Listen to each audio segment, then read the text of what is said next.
Hello, what's up? Albert here. Now, if you're an iPhone user, today is a very exciting day for you because iOS 16 is finally out. Now, I'm going to show you top 5 features of iOS 16 that I love. iOS 16 is available for iPhone 8, 8 Plus or later. Let's get straight into it. Alright guys, so my iPhone is here. This is iPhone X, like you can see, and I've just updated it to the iOS 16. Now iOS 16 is available for iPhone 8, 8 Plus or later.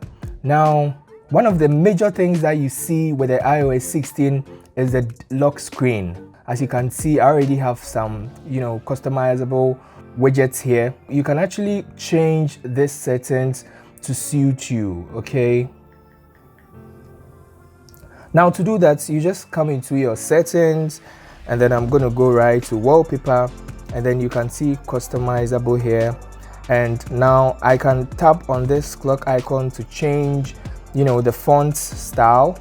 So many of them, which, I love this one. And you can go ahead and even change the colors.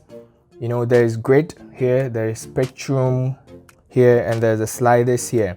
All right, so you can just change the colors, blue, wine here, yellow, all of it. All right, so I'm just going to go for this color here. And when you come to the widgets section here too, you can add your widgets. Over here I have my calendar set here, and here I have my fitness, and then I have my weather right here. Okay, so I can just remove it. You can either tap on it to set it, or you can just drag, you can hold it and then drop it right here, and you are good to go. All right guys, so that is one amazing thing that I love about the lock screen. All right, another thing that I love about the lock screen is the fact that now if you want to see your notification, you just swipe from the bottom and then it pops up just like so. All right, and you can actually hide them. You can leave them this way, or you can actually hide them down here.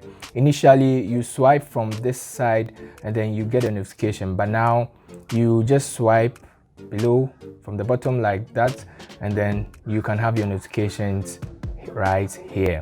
So the next thing that we are going to look out for is the battery percentage. Now let me take my phone very close here. You can see the battery percentage.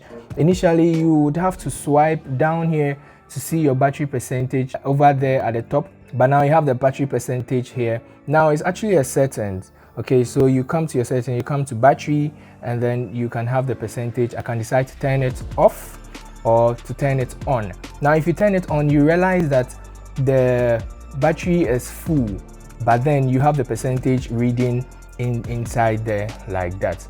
Now the next thing that we are going to look out for is the haptic feedback. If you are typing on the keyboard, you can actually feel this haptic feedback. So if I come into settings, I just scroll down, look for sounds and haptic. Now I scroll down and then I look for keyboard feedback right here, and then you can just toggle it. You can toggle the haptic on or off. And when I do that, okay, so if I come into messages right now and I hit this and I start typing, I can actually feel this haptic feedback, and it feels so good. All right guys, so another thing that I love about it is the ability to edit message. So if I come into iMessage right now and I just type I am good and send, I can just come here and edit the message. All right, that's all I had for you today. If you enjoyed this video, I welcome you to subscribe to this channel. Just hit this little button here. It takes less than 1 second. Come on, go ahead and try.